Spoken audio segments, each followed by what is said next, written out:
Hi everyone, so coming to you today is a very belated May favourites. Is it May that I'm doing? Yes, May favourites. And I realise it's halfway through the month already, so I'm really sorry this is late.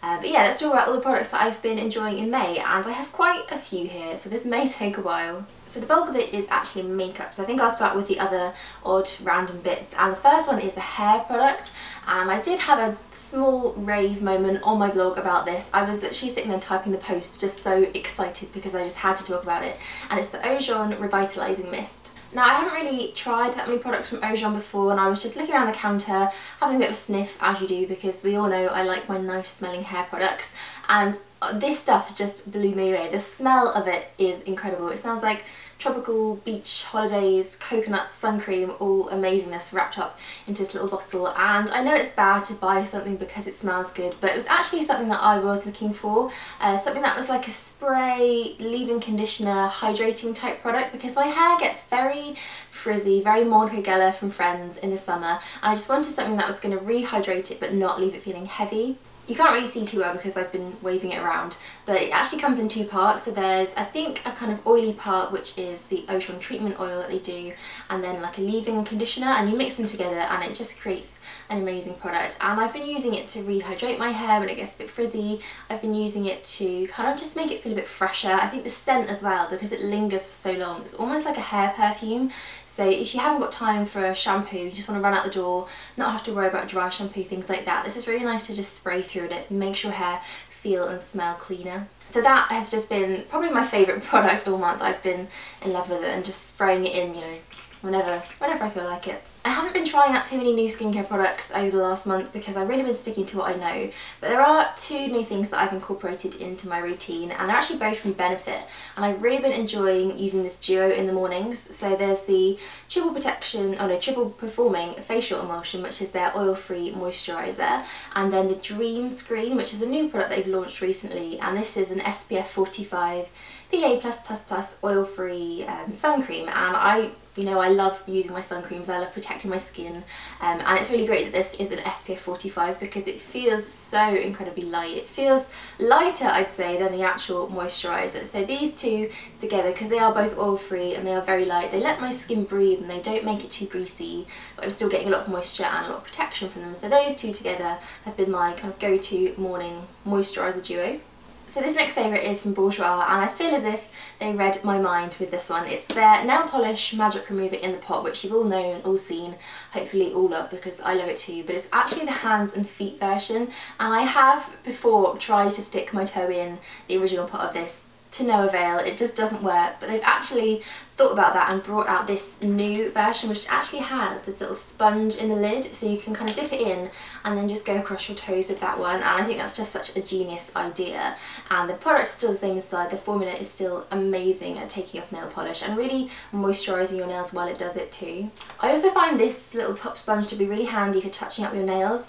So it's not the most precise thing out there, it is quite a large sponge, but I found you can use the edge of it just to kind of clean up any mistakes that you make when you're painting your nails. So this is a real favourite at the moment. So moving on to my makeup favourites, and I'm not sure where to begin because I have quite a few here. I think I'll start with base products though, and we have been getting a little bit more sun in England. You can definitely tell that summer is on its way, and I feel quite pale next to everyone walking around in their shorts and dresses and things, so I've been really trying a lot of products that are kind of glow boosting and have a bit more colour to them, and the first one of those is the Body Shop All-in-One BB Cream, and this is a colour adapting tinted cream. I thought this would just be a very standard kind of light coverage BB tinted moisturiser type thing, but it's actually one of those that comes out completely white, and then it has these little spheres in it almost, so when you blend it out it kind of turns into a skin-like colour, and I have the lighter shade, I think it's the lighter shade, which is number 2 here, maybe the middle one, but I find, as you can probably see on my hand, this is just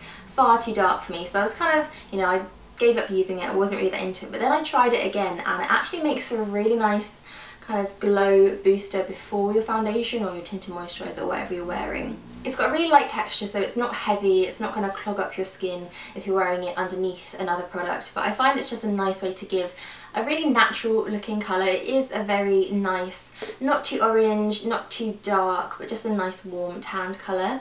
And on top of that, I've been using my absolute favourite base product at the moment, which is the Bobbi Brown skin foundation. I think I've mentioned this in various favourites videos before, probably a couple of times, but I think I can now say officially that this is my absolute all-time favourite foundation ever. If I could never use another foundation again and just stick to this one, I would be happy, because it just amazes me every time I put it on. It just looks so nice, and I kind of go through phases. I try something else, you know, I like to try different makeup products all the time, but I always come back to this and I just think it's an incredible foundation. It's definitely a light coverage, and yet it builds up so well, so you can bring this all the way from light up to medium, even to full if you really kind of press it into the skin. And I've been using it with another favourite, which is the Louise LY34 brush. And I definitely have Anna from Viviana Does Makeup, who is my biggest enabler by far, to thank for this, because I saw her using it in a few different makeup tutorials and things, and it just looks so easy. It's the biggest brush and you can just sort of sweep it across your skin, really quick, really simple. And these two together, I just love the combination of them, especially with the BB cream underneath. It just makes for a really nice, healthy, glowing look. And that is the thing about the Bobbi Brown foundation, it just looks so much like your skin, like a nice, healthy, glowing, clear version of your own skin. So I really can't rave about this enough. Another bronzing favourite that I've had this month is Benefit's Hoola, and I've had this for a really long time, but I actually got sent one quite recently from Benefit, which is personalised with my name on the top, which I think is just the most special thing to have. So I really got back into using it, and I forgot how nice a bronzer this is. It is just the perfect warm tone matte bronzer. It's so amazing on pale skin, but I also think it would work well on, you know, darker to medium skins too. It just gives you that warmth and that glow without looking heavy. And I think the formula, I forgot how nice it is. It's very similar, I'd say, to the Kevyn Aucoin Sculpting powder, in that it feels very finely milled. It feels like it blends so easily across your skin. So that one I've been really enjoying, just to give me a little bit of extra colour. And then to add even more glow, I've been enjoying this one too. This is the Soap and Glory Peach Party, and I haven't tried that much Soap and Glory makeup before. I do love their brow pencil, and I need to buy a new one of those actually, because it's running out. But this is a highlighter, and it's kind of one of those multi-tone, different shade highlighters that you swirl your brush around in.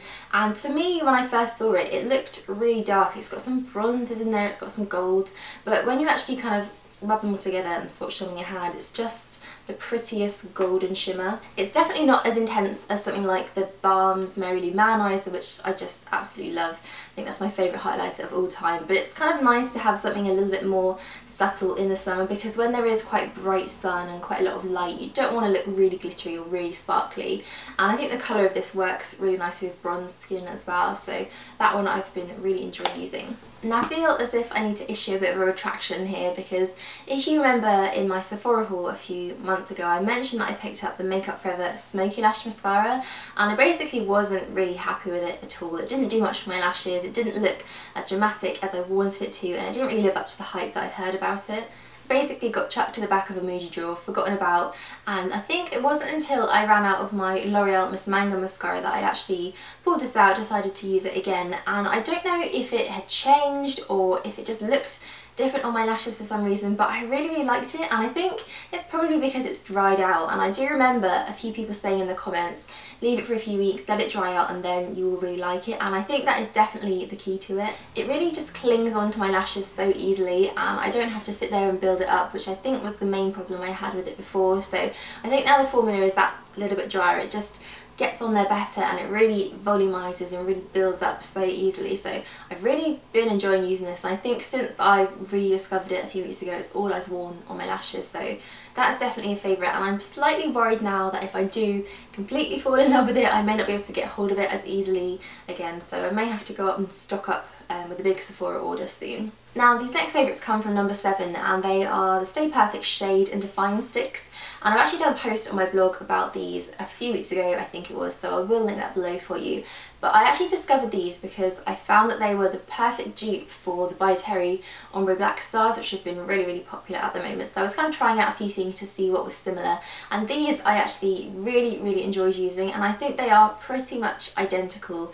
They are just as long wearing, they're probably, I'd say, some of them, especially this dark brown one here, which is called Coffee Bean, even more pigmented than the By Terry ones, and they're just really affordable compared to the kind of £30 or so price of that one. So these are the shades Coffee Bean, which is a dark brown, Glistening Ray, which is a gold, and Cool Mink. And these have just been probably the only things I've worn on my eyes. I've pretty much put down all my eyeshadows and I've just been using these cream sticks, and they're just the simplest, quickest and easy thing to use. So I've been putting this one on usually, which is like the minky colour, as an all over base, and then using the dark brown just to sort of line my eyes, and that's what I actually have on today. And then this gold is really nice for taking on the inner corner to brighten everything up. They're so handy to travel with as well. I'm actually going on holiday soon, so I think these are all I'll be taking with me because they just fit into your makeup bag, don't really take up much space at all. So those have been my favourite sort of eyeshadow products of the month.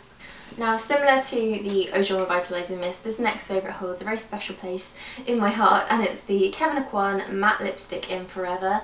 And I talked about this in my Space & Co haul a few videos back, and it's just been love ever since. I think this is the best lipstick ever. It's the prettiest pink, it's warm, it's corally, but it's still quite bright. It's a nice pop of colour, and I just absolutely love the shade, but it's the formula as well that is so nice. And I do love a matte lipstick, so I've definitely tried my fair share, but I've never come across one that stays really matte but feels so moisturising, so much so that you can kind of press your lips together and it still moves around a little bit, but it looks very matte. I almost say it's like a velvet type finish. It's so pretty, but it lasts for such a long time. It's almost got a little bit of a stain in it too, I think. I've definitely been into the bright pink at the moment, so this has been on my lips absolutely non-stop. Probably today is the only day I haven't worn it in the last week, but I just love it, and I need to go to a Kevyn Aucoin counter and try out a few more of these because I think this is, like I say, probably the best lipstick formula I've ever come across. So if you're into your mattes, definitely check out these.